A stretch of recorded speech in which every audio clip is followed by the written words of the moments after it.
I may not have the Q&A t-shirt on, but it's still time for a Q&A.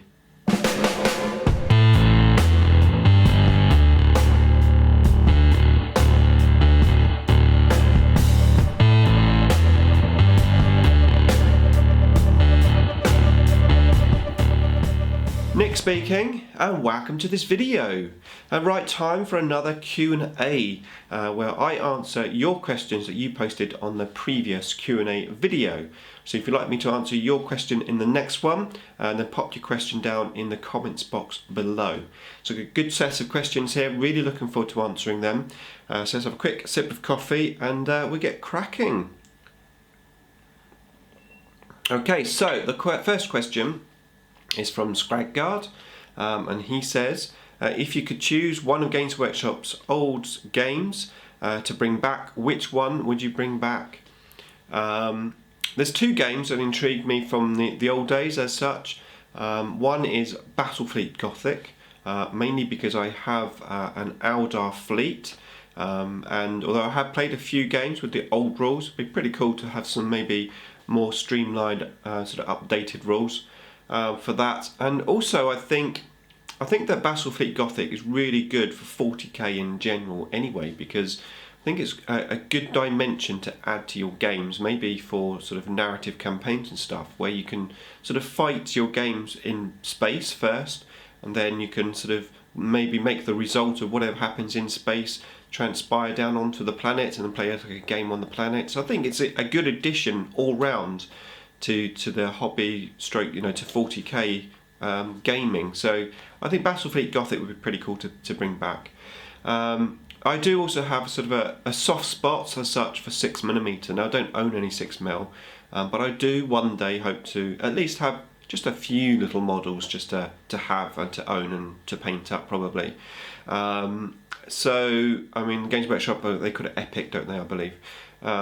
And I've seen some really cool epic armies on YouTube. In particular, there was a huge Tyranid force that WhateMetalGames had up, and that was just awesome. Just seeing some of those massive bio titans from Forge World on epic scale, when they're like 3 inches big. It's really cool, and a good opportunity, I suppose, for us to actually have some big bio titans. So 6mm as well, I would say. I'd like to see back again. Thanks for your question, Scrag Guard. Next question is from Tory Ling, and he says, what shirt were you wearing in your Q&A 15? What did it say, and where can I get one? Okay, well, I haven't got that t-shirt on today, but I do normally wear it for all of my Q&As actually. But the reason why I haven't got it on today is I went to wear it and realised it was in the wash, so just put this one on instead. What it says, it has an ultramarine symbol at the top, and it says keep calm and consult the codex. It was given to me as a gift by a friend, my best friend, which I've known her since she was about 5, so a good number of years, and she just bought it for me out of the blue. It just turned up in the post. She bought it somewhere online. I don't know exactly where, so I'm not going to be able to help you there. But there's plenty of places that sell 40k t-shirts. But yeah, she bought that for me just before I started the Q&A series actually. So I decided to use that t-shirt for my Q&A videos. So yeah, that's where that comes from. Next question is from Will. And Will says, you indicated that Imperial Guard is your least favourite army. I am curious to know why. And that is a good question actually. I suppose there's one main answer, and there's a potential subconscious answer as well. So the main answer is, as you know, I like science fiction, I like space, I love Star Trek and Star Wars, blah blah blah. So playing this game 40,000 years in the future, where you have robots, you have bugs, you have elves, pointed ears, why would I want to play humans? I just don't get the human bit in the game, really. It's just not for me. There's the subconscious thing, potentially, is that when I started playing, I was playing 2 people. One person was playing Emperor's Children, and the other person decided to play Imperial Guard. So obviously I didn't want to play Imperial Guard because he was playing Imperial Guard. So that possibly just put me off, and then I just sort of instantly just didn't like them. I don't know, but I think it's more a case of humans just don't fit that futuristic feel for me personally. Yeah, I've got nothing against Imperial Guard, but it's probably my least favourite army in the game. So next question is from 33 Clayton, and he says, what's your favourite ship in Attack Wing and why? And again, that's a very good question. Now, I have limited knowledge of all the ships in Attack Wing, only what we played in our little gaming group. My favourite ship out of the ones that I own is the bio ship, the Alpha bio ship. It looks really cool. Reminds me of the Tyranids, the Battlefleet Gothic Tyranid ships. And I think it's pretty cool. I like the fact that they're in fluidic space and stuff. And then you've got that card where you can jump across the board. And they're pretty decent ships. They're very limited how many you can get. I think there's only 3 ships for species.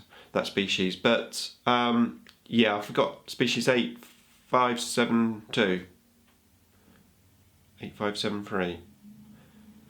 I always forget it confused. 8573, 72, 73. The bio ships. So I would say that's probably my favourite out of the ones that I play. The Herodian ships are pretty good. They're pretty sneaky on the table, gaming wise. My buddy has those, and the Dominion have some cool stuff. There's lots of really good stuff in Attack Wing, but I say out of the ships that I play, I enjoy playing the bio ship more. Okay, the next question is from Super Wargamer, and if there's one channel that you check out from this list, go and check out Super Wargamer. Because he's a really cool dude, and he loves Necrons. Yeah, go and check him out, Super Wargamer. How do you deal with Wraith Knights as Necrons in Decorion? My way is 9 heavy destroyers. Do you really find Decorion better than CAD for competitive play? My win ratio is so much higher with CAD. Thanks for the question, Necron question, that's good. How do I deal with Wraith Knights with my Necrons? Well, I've never faced a Wraith Knight. Excuse me. I have faced some Tau beasties, Storm Surges and the like. I know you said you deal with them with 9 heavy destroyers. That sounds pretty good. But obviously you're specifically making your army list. Well, it sounds like you're specifically making your army list to destroy Wraith Knight. And probably, yeah, if you played a Wraith Knight every week, that's probably the type of thing that you would do. My general way would be just to bog it down, probably with Wraiths. I would suggest that's what I would do. But yeah, I've never actually faced a Wraith Knight, interestingly enough. Do I really find Decorion better than CAD for competitive play? Well, in my limited experience of competitive play, then definitely yes. The benefits of the Decorion are just so good that it helps you in so many ways.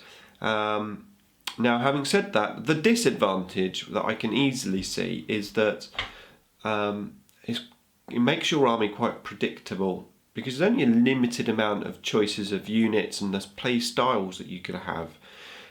So I would imagine if in a competitive scene, an experienced competitive player would have experienced a Necron Decorion styled list and probably know how to deal with it quite well. Obviously my experience was I took the flayed one list, and people were they were surprised by that quite a bit, because I had a good amount of flayed ones. And yeah, I would say definitely it's brilliant, in terms of competitiveness. I can see the advantages of not having it in the Decorion and how you can do well with that, because it does open up to a lot more options, and you can still get a 4+ RP roll in there using cryptics and stuff, so it certainly isn't the be and end all, but I think the benefits that you get from the Decorion is very good. Lakey Wargames says, what are your feelings towards Orks in 40k? I normally find they're loved or hated. How do you feel about them? And would you ever consider playing Orks yourself? Okay, I love Orks actually. I think they're really cool, really good fun. I love playing against Orks. I love painting Orks. Bearing in mind I've only painted like 3 Orks. Potentially if I had 100 Orks to paint I may not like them so much, but I really enjoy painting that green skin, seeing that come to life as you're painting it. It's really nice. My buddy has an Ork army, so I've totally shied away from actually doing an Ork army. But if I were ever to start another army, Orks are definitely up on the list. Definitely. So I just think that would be fun. Thank you for the question. Cruorangelussilicis Mike says, what do you hope for 40k 8th edition? Which, a question obviously probably a lot of people have a lot of opinions on. I have no opinions on it because I totally try to stay away from even thinking about it. I have no idea what Games Workshop are going to do. I'd hate to predict what they're going to do, and I'm just going to run with it. So I'm just going to enjoy what we've got, not think about the future. I have no hopes really for it, except I definitely wouldn't like it to go Sigmarized and go really basic and stuff. I think it could do with changing slightly, I suppose. I mean, I'm not a huge fan of the psychic phase. I think that's a little bit, I think it's hard, but what I've experienced coming from, say, playing Eldar, not necessarily the new Eldar Codex, but the old Eldar Codex, where we had our advantage where we were psychers. You know, we had our psychic powers. Well, now everyone's got psychic powers, and it's just about who can select the best combination of psychic powers to make their army as cheesy as possible. And I'm just, you know, I don't particularly like the psychic phase that much. I don't mind psychic powers in the 40k universe, but I think that it's just way too much. The magic phase, let's say, of 40k is just a little bit over the top. So I'd like to see psychic phase toned down somehow. Apart from that, really, I suppose, yes, 40k at the moment is very shooty. I'd hate for that to be totally switched on its head and the next rulebook to be very salty. I think a nice mixture would be good. Wouldn't it be great if we could have a good shooting and good assault so everyone gets a fair chance at doing something? So shooting is definitely too powerful. But I suppose if you look at the universe, the 40k universe, how things would have advanced, I mean, let's face it, shooting would rule in the future. So 40k really is a shooting game if you think about it logically. So I suppose it has gone in the right direction, but it would be nice just to help assault armies a little bit more, and I think they are. If you look at the new Blood Angels supplement, you know, where they can now sort of deep strike and assault and things, I think it's needed just to help those armies a little bit more. So thanks for the question, Mike. Next one is from Hot Dice Miniatures, and he says, Have you read Getting Things Done by David Allen? You seem to complete a lot each day between being a father, husband, YouTuber, video editor and employee. Also, what are your terrain storage solutions? Thanks for the question. I had to actually Google the book, so I haven't read it. Yeah, thanks for that. I do seem to be able to complete a lot in a day, probably from your perspective.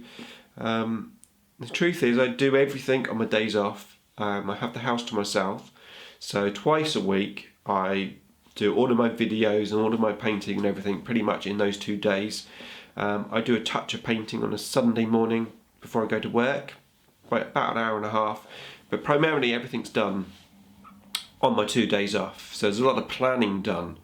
And then on my other days, when my normal days where I work, I don't actually do much hobby stuff.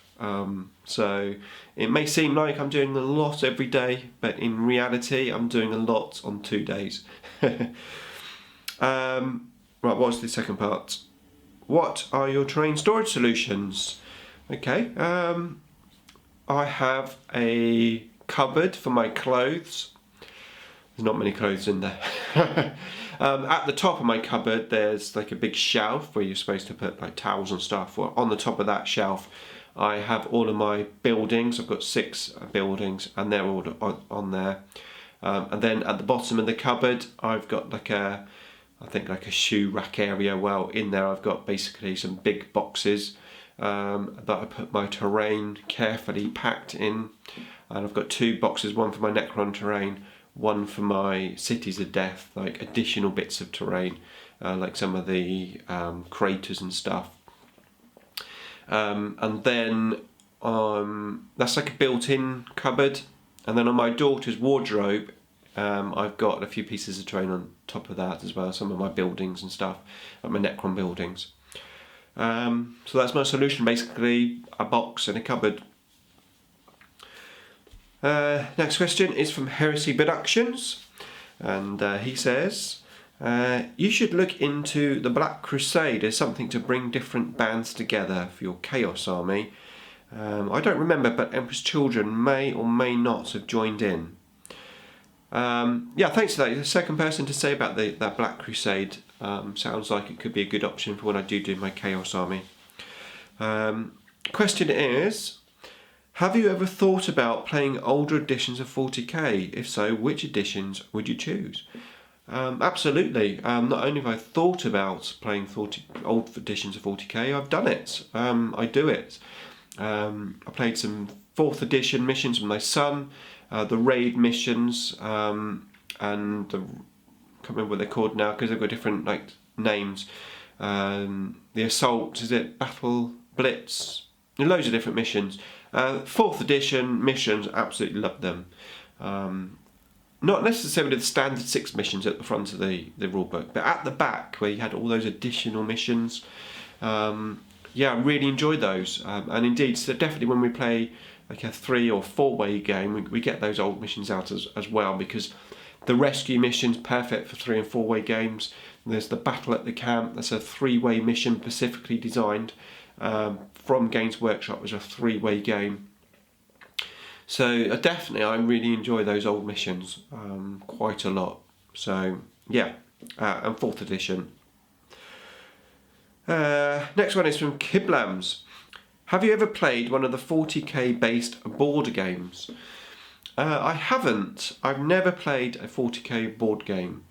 I do have a couple of old Star Trek board games, but they're just in the loft. I haven't really played them. I don't play them very often. I don't really play board games. I play a couple obviously with my daughter. My current favourite board game is Atlantis. I think that's a really cool game. It's quite an old game, but we've got like the island in the middle which gradually sinks. You take bits away and it gradually sinks, and then you've got sea monsters and octopus and stuff, and there's boats, and you've got to get your people off the island. And I have to say my win ratio at that game is really good. Not just against my 8-year-old daughter, but just against pretty much all of my family members. I always seem to win that game. But I have to play the red counter to win. So only red people win. No, I don't mean Blood Angels. I'm talking about the Red People and the Atlantic game. Okay, next question is from Tattoo For You, Richard. And he says, so, would you ever try Necromunda again if your friends were willing to play? Well, I've never actually tried Necromunda, but my friends did. So they were playing it. I was just about to join in and then they sort of gave up. I think it's the type of thing that I would definitely have a go at if I had a group of friends that were doing it. I think the thing that I like about it is that it's a small amount of models that you need to play it, and that appeals to me because I'm very committed to 40k. But if I could have like a group of models, maybe like between 10 and 20 models that I could build and paint and play a game with, then that would suit me down to the ground quite nicely, because it's not going to be too much commitment. So yeah, the answer is yes. If my friends were into Necromunda, I think I would join in. It sounds like a really good game, and the small, low model count definitely appeals to me. Okay, so next question is from Pete from Mini Warzone, and he says, what is your favourite season of the year and why? A great question. Actually, I've had this question before, but not an issue. So my favourite season is winter. I like winter best. There's a couple of reasons. Well, first of all, I'm not a fan of spring. Spring is my least favourite season because the weather is just so unpredictable. You look outside, it's sunny. You go outside, it's cold. So you wear your coat, you wrap up warm, you go out for the day, then when you come home, it's really sunny, really hot. You've got your coat on. So do I wear a t-shirt? Do I wear a jumper? Do I wear a coat? I don't like that. You know, give it to me hot, give it to me cold. Let me know what's going on.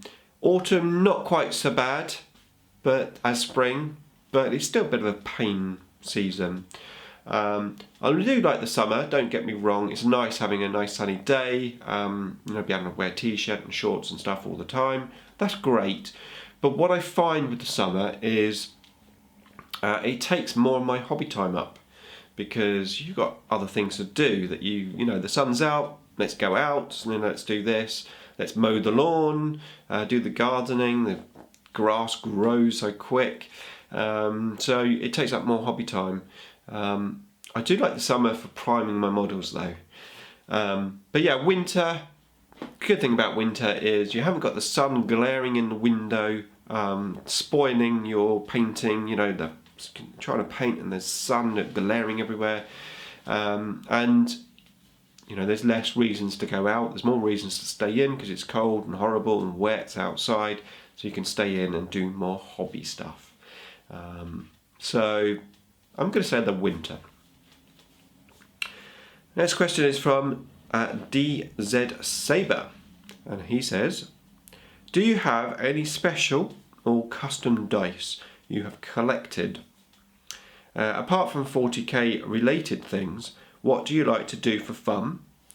Have you done a video showcasing the stories behind any of your woven models or characters?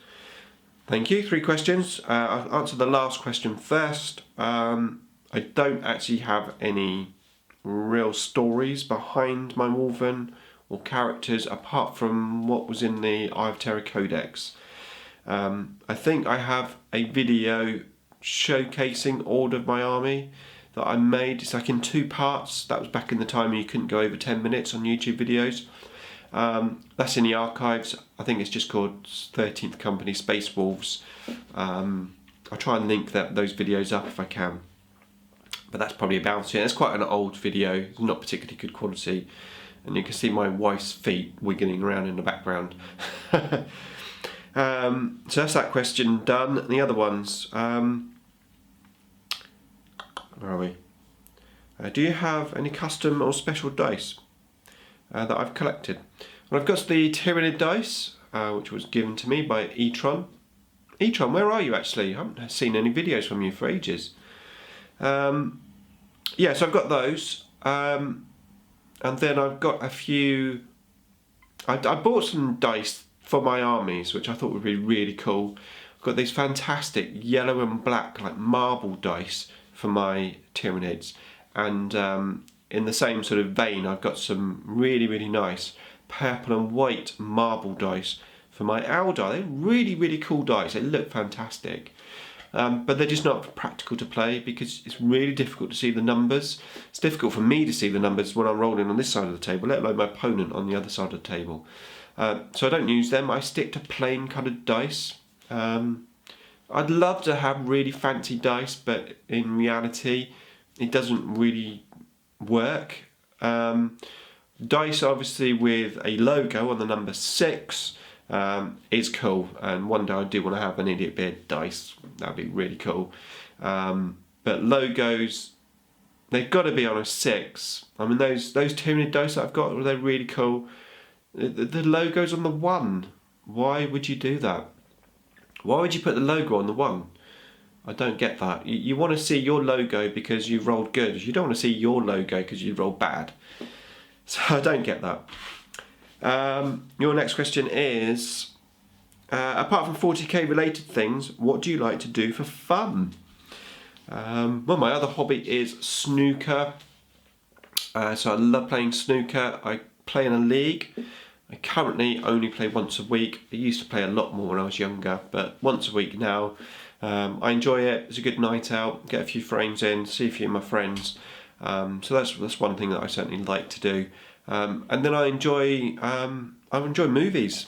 I like going to cinema, but I don't because it's just too expensive. So I bet obviously we've got Netflix again. I did have it before, then I said we lost it. Well, I've got it again, and I'm really enjoying watching movies and TV series as well. Just watched Daredevil season 1 and 2, awesome series. Just finished watching Jessica Jones, and I've just started watching Luke Cage. So yeah, I've been watching those, pretty cool. Daredevil was probably the best, I think. Jessica Jones was pretty cool. It's very interesting, good storyline. Luke Cage, I've only watched the first episode, so I haven't really got into it yet, but I'm sure that'd be pretty cool. So yeah, that is the other things I like to do. Apart from obviously spending time with my children and wife and stuff, I mean that goes without saying. I enjoy going out for a nice meal as well with the family. That's always good. Next question is from Victor Kess, and he says, about the Chaos Forces, if you are doing a 13th Crusade force, you can mix different forces. Yes, Victor, thank you. You also mentioned about that. Right, he says, the question, now that Cult Genestealers have its own codex, is it an army that is appealing to you? Will this army be in your future plans to expand the Tyranids? I think it's great that they've released it. I honestly don't see me doing it. The models look really cool. The rules seem really nice. From what I've experienced from watching YouTube videos, seems like if you want to do a Genestealer Cult army, you've got to actually get you've got to spend a lot of money to get all the models.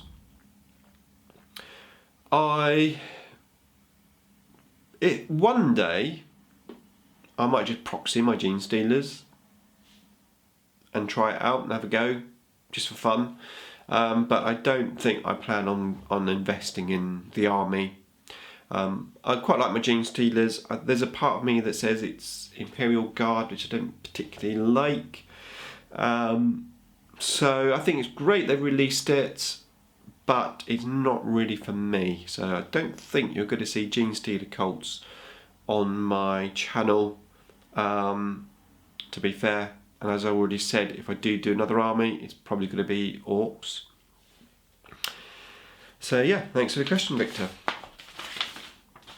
The next question is from Wargamer Shawn, and he says, what is your favourite type of 40k game to play?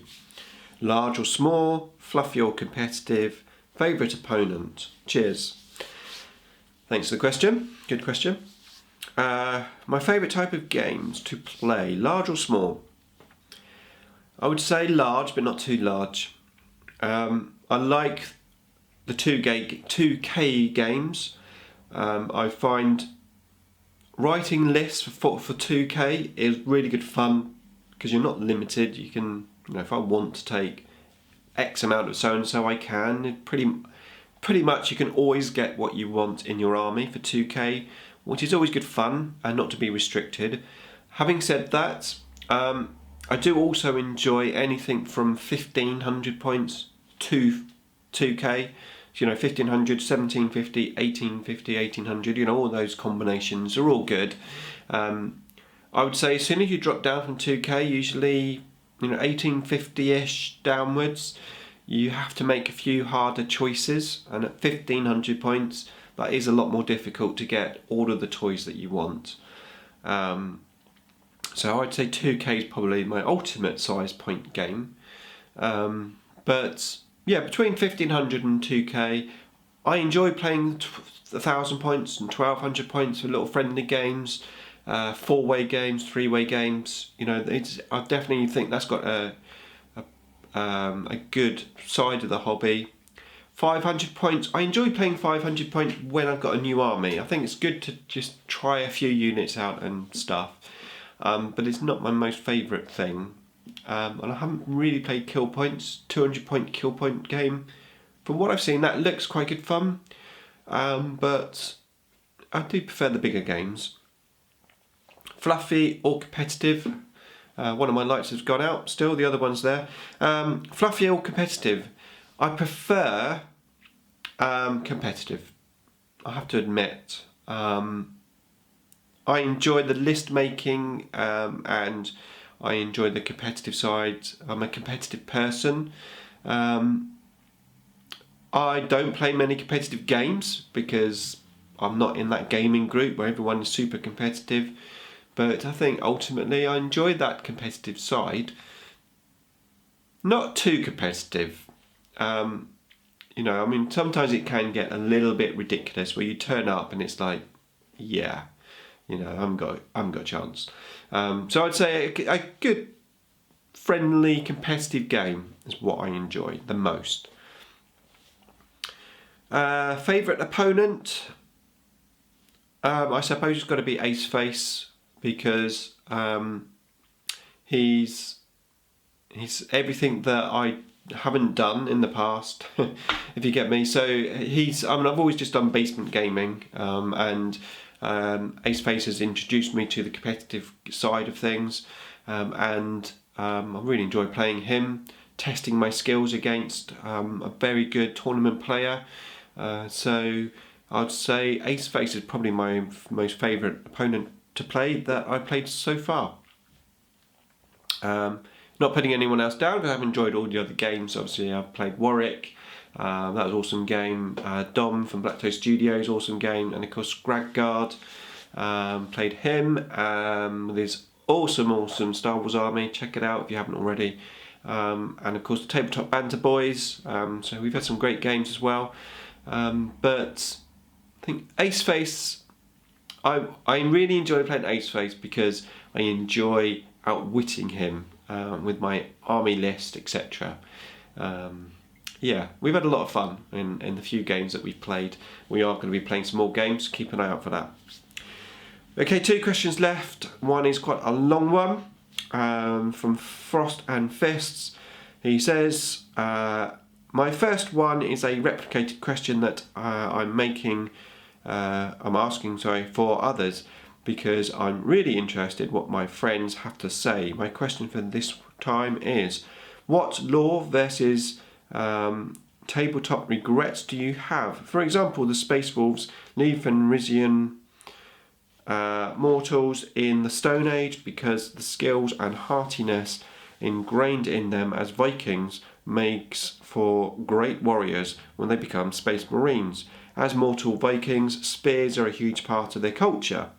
And even their Primarch is known for his spear, the Spear of Russ. There is also a formation for the Space Wolves in the newest codex called the Spear of Russ. Do you know what's lacking in the Space Wolves codex? Spears. Grey Knights have their halberds, Imperial Guard have Rough Riders, Imperial Guard Rough Riders have ballistic for lancers, and I feel that the story calls for wolves to have some kind of spear option. What are your thoughts on lore versus tabletop regrets? Sorry for the long read. Take care, my brother. Stay frosty, Wolf Brother Mythos. Thank you, Mythos, for the very long question. Yeah, I can see where you're coming from there. There are some things which I've read and then doesn't match up in the game, even if it's just rules. So, for example, the Necron Night Scythe in the splurge and the write-up next to the rules, it said that the gun, the Tesla gun, pivoted round shooting their enemies, and then it turns out it was a hole-mounted gun.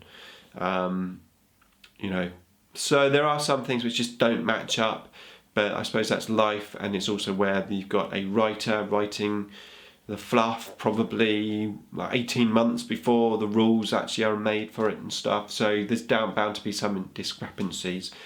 I'm not too bothered because it doesn't really affect me, but in terms of modelling wise, like in your situation, for example, then why not model up a spear? I mean, you can model a spear up and say it's a sword or whatever. Just go for it. Yeah, hopefully that answers the question enough. We're on to the last question now. It's a late comer, so he's got his own piece of paper. And it's from Hero of Cadia. Thank you for your question. He says, what is the all-round best troop choice in 40k in your opinion?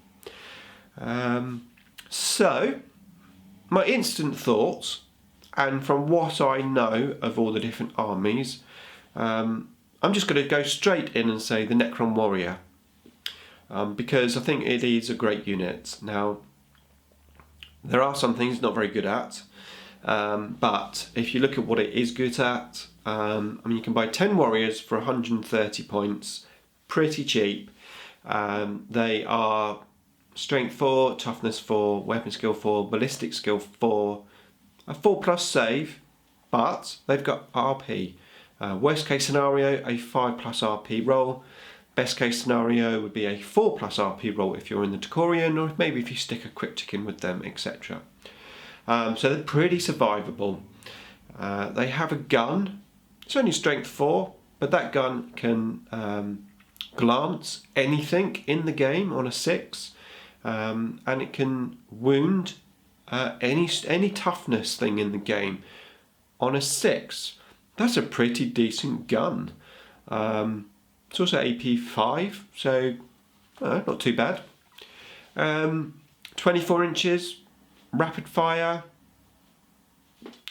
It's a good all-round unit, and not only that, you can take bigger units, so you can choose between 10 and 20 in a unit. The thing they're not so good at is their initiative 2, which obviously affects them quite heavily in assault, because if you do lose assault, you're only initiative 2, so you tend to get swept quite easily. It can work for you if you've got a 4+ RP roll. You can survive a lot more, and that does stop you from losing the assault and being swept. So they're not too bad, but in the Decorion you can rapid fire and assault. You can run a Ghost Arc, shoot the Ghost Arc. You can get the guys out, the warriors out. You can rapid fire, then you can assault. You get +1 for the charge. They're not that great in assault, but hell, you're getting +1 assault for assaulting. And then you've got your RP rolls. I think overall it's a great unit. In the Decorium, not objective secured. Out the Decorium they are, but then you get 4+ as opposed to a 5+. I don't think there's too much wrong with the Necron Warrior, so I don't know that they are necessarily the best in the game, but for me they're certainly a fantastic troops choice. Hopefully that answers your question. So like I said, that is the last question, so thank you everyone for helping me make these videos by putting questions in the comments. Like I said, if you want to see another episode in this series, then please put some more questions down in that comments box below. That's it from me. Thanks for watching as always, and I'll see you in the next video.